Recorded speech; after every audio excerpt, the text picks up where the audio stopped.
नमस्कार दोस्तों, homeopathic channel में आपका स्वागत है। मैं doctor D N. Yadav, practising homeopathic physician in the region of Greater Noida. आज हम बात करेंगे होम्योपैथिक दवाइयों के साथ किए जाने वाले परहेज पर। दोस्तों, अक्सर आपने सुना होगा लोगों को कहते हुए कि होम्योपैथिक दवाइयों के साथ बहुत सारी चीज़ों का परहेज करना पड़ता है और यही एक वजह है जिसकी वजह से लोग होम्योपैथिक दवाइयों को लेने से कतराते भी हैं। आज इसी मिथ पर बात करेंगे और लोगों की भ्रांतियां दूर करने की कोशिश करेंगे। होम्योपैथिक दवाइयों के साथ जो स्पेसिफिक परहेज होता है वो कच्ची प्याज का, कच्चे लहसुन का, कॉफी या कैफीन से बने पेय पदार्थों, भुनी हुई प्याज, भुने हुए लहसुन का इस्तेमाल आप कर सकते हैं होम्योपैथिक दवाइयों के साथ, लेकिन कच्चे प्याज और कच्चे लहसुन का इस्तेमाल जैसे सैलड्स में करते हैं हम नहीं कर सकते। इसी प्रकार दोस्तों,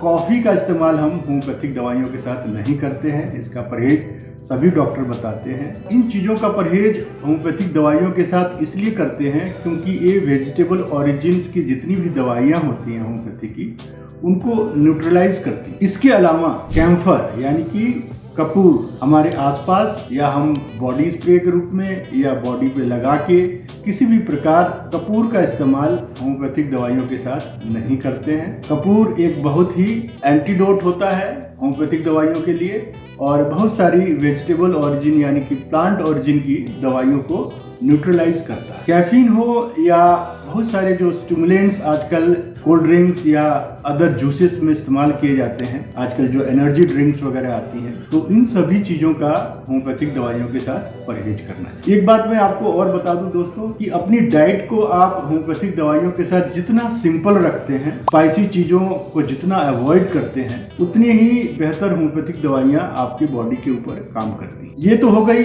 जो हम परहेज होम्योपैथिक दवाइयों के साथ करते हैं। कुछ बीमारियां ऐसी होती हैं जिनमें होम्योपैथिक डॉक्टर्स आपको कुछ चीजों का परहेज करने की सलाह देते हैं। वो सारे परहेज जो होते हैं वो डिजीज स्पेसिफिक होते हैं, बीमारियों के साथ किए जाते हैं। उदाहरण के तौर पे आपको बता दें कि अगर किसी की बॉडी में यूरिक एसिड की मात्रा बढ़ रही है, जॉइंट्स में स्वेलिंग या पेन आ रहा है, गाउट डेवलप हो रहा है, तो ऐसे कंडीशंस में हाई प्रोटीन डाइट्स को अवॉइड करने के लिए डॉक्टर सलाह देते हैं। जैसे डायबिटिक के पेशेंट्स को शुगर, आलू, चावल इनके परहेज को बताया जाता है और अगर किसी को कफ या अस्थमा है या अस्थमेटिक ब्रोंकाइटिस है, ऐसे पेशेंट्स को कोल्ड ड्रिंक, आइसक्रीम, दही से बनने वाली चीजों का परहेज बताया। तो ये जो उदाहरण है ये डिजीज स्पेसिफिक है। बाकी होम्योपैथिक दवाइयों के साथ जनरली आपको कच्चे प्याज, कच्चे लहसुन, कॉफी, कैफीन से बनी चीजें, कैम्फर यानी कपूर और हींग, कच्चे हींग का इस्तेमाल नहीं करना चाहिए। एक्चुअल में ये सब्सटेंस भी कहीं न कहीं मेडिसिनल सब्सटेंस के रूप में इस्तेमाल किए जाते हैं और इनका न्यूट्रलाइजिंग इफेक्ट होता है दवाइयों के ऊपर। तो जितना बेहतर आपके ऊपर दवाइयाँ काम करनी चाहिए, उनका इफेक्ट आपके बॉडी पे दिखना चाहिए किसी भी डिजीज की कंडीशन में, अगर आप इन चीज़ों के साथ होम्योपैथिक दवाइयाँ लेंगे तो उतना बेहतर रिजल्ट नहीं देखने को मिलेगा। इसलिए ये परहेज आपको बताए जाते हैं और परहेज करने से बीमारियां बहुत ही जल्दी से और आसान तरीके से ठीक होती है। इसलिए कहा गया है दोस्तों कि precaution is always better than cure. आशा करता हूं आपको परहेज का ये टॉपिक पसंद आया हो और अब तक की पाली हुई सारी भ्रांतियां जो आप लोगों को कहते हुए सुने होंगे या आपके मन में जो जिज्ञासा रहती है कि होम्योपैथिक दवाइयों के साथ बहुत सारी चीजों का परहेज करना होता है, तो आप इन भ्रांतियों को दूर कर लीजिए। ऐसा कोई भी पदार्थ जो होम्योपैथिक दवाइयों को न्यूट्रलाइज करती हैं, सिर्फ उन्हीं का होम्योपैथिक दवाइयों के साथ परहेज बताया जाता है। नमस्कार दोस्तों, आशा करता हूँ